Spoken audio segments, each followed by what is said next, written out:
Hello friends, अगर आप भी मेरी तरह किसी कॉम्पिटिटिव एग्ज़ाम की तैयारी कर रहे हैं और जीके सिलेबस पढ़ने आपको बोरिंग लग रहा है या आपको दिक्कत आ रही है तो ये वीडियो आपके लिए हेल्पफुल होगी। जीके सिलेबस बहुत वास्ट होता है जिसे कंप्लीट करना या जिसे पढ़ना स्टूडेंट्स के लिए बहुत बड़ा टास्क होता है। इन जीके को पढ़ना और उसको थोड़े समय में कंप्लीट करना बहुत बड़ा टास्क होता है जो सभी स्टूडेंट नहीं कर पाते।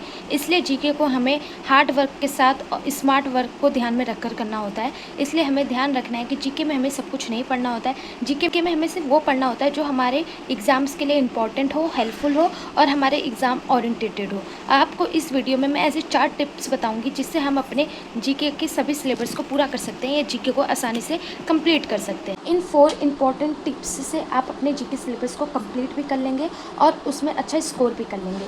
सबसे पहले आपका फर्स्ट पॉइंट ये है, फर्स्ट आपकी इंपॉर्टेंट टिप्स ये है कि आपको एनालाइज PYQ। आपको सबसे पहले अपने एग्ज़ाम के ओरिएंटेटेड क्वेश्चन पेपर निकालने हैं और उसमें PYQ एनालाइज करना है कि आपके एग्ज़ाम्स में कौन से ऐसे टॉपिक्स हैं जो बार बार पूछे जा रहे हैं या जिनसे हर बार क्वेश्चंस आ ही रहे हैं। जैसे हमारे जीके में बहुत सारे सब्जेक्ट्स होते हैं, जैसे GK, history, politics, geography, sports, art, ऐसे बहुत सारे सब्जेक्ट्स होते हैं, लेकिन हमारे एग्ज़ाम्स में सब सब्जेक्ट्स में से आए ज़रूरी नहीं है। इसलिए हमें PYQ एनालाइज करना बहुत ज़रूरी है। सेकेंड टिप आपकी ये है, लिमिटेड योर रिसोर्स। आपको अपने जो रिसोर्स हैं उन्हें लिमिटेड रखना है, बहुत ज़्यादा रिसोर्स नहीं रखने हैं, क्योंकि अगर जितनी बुक्स और जितने रिसोर्स आप रखेंगे उतना आप कंफ्यूज रहेंगे और आपको पढ़ना जीके उतना ही बोरिंग लगेगा। इसलिए आपको एक स्पेसिफिक बुक रखनी है और एक स्पेसिफिक टीचर रखना है जिससे आप जीके को पढ़ें और जीके को अच्छे से कंप्लीट कर पाएँ। अब तीसरा टिप्स ये है कि आपको कनेक्टिंग द नोट्स, आपके नोट्स जो हैं उससे अपने आप को कनेक्ट करना है, अपने रियल लाइफ से जोड़कर उसको पढ़ना है और ज़्यादा से ज़्यादा कोशिश करनी है कि उसमें निमोनिक्स का यूज़ करें। आप जितना आप निमोनिक्स और ट्रिक्स का यूज़ करेंगे आपको जीके उतना ही लंबे समय तक याद रहेगा और ज़्यादा से ज़्यादा रिवीजन करें। इसमें आप 3R फार्मूला यूज़ कर सकते हैं। 3R फार्मूला क्या है? आपको रीडिंग करनी है, सबसे पहले आपको रीडिंग करनी है और आपको पैसिव रीडिंग नहीं करनी है, आपको एक्टिव होकर रीडिंग करनी है, क्योंकि जीके एक ऐसा सब्जेक्ट है जिसे आप एक बार अच्छे से पढ़ लेंगे तो वो काफ़ी टाइम तक आपके माइंड में रहता है। इसलिए आपको ध्यान रखना है, सबसे पहले आपको अच्छे से रीडिंग करनी है एक्टिव होकर, उसके बाद उसको रिवीजन करना है हर दिन। अगले दिन जैसे आप नया टॉपिक पढ़ें, पहले अपने पुराने टॉपिक का रिवीजन ज़रूर करना है।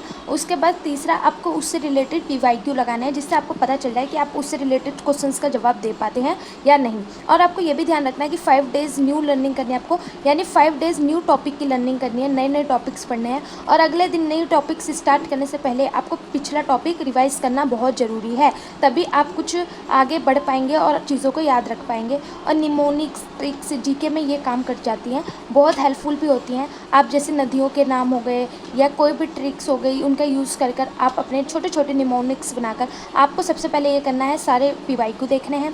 उसके बाद आपको क्या करना है, लिमिटेड रिसोर्स रखने हैं, टीचर्स रखने हैं। उसके बाद आपको अपने नोट्स बनाने हैं। चौथा पॉइंट, आपको ज़्यादा से ज़्यादा रिवीजन करनी है। इसी प्रकार आपका जीके का टॉपिक आराम से कंप्लीट हो जाएगा। अगर आपको निमोनिक्स बनाने में या स्पेसिफिक अच्छी बुक, किसी भी कॉम्पिटिटिव एग्ज़ाम्स में अच्छी बुक कौन सी है, अच्छे टीचर कौन है, अगर आपको ये सिलेक्ट करने में दिक्कत आती है तो आप मुझे कमेंट में बता सकते हैं, मैं आपकी ज़रूर हेल्प करूँगी। आपको मैं अपने टीचर्स और अपनी स्ट्रेटजी ज़रूर बताऊँगी जो आपके लिए हेल्पफुल होगी। Thank you.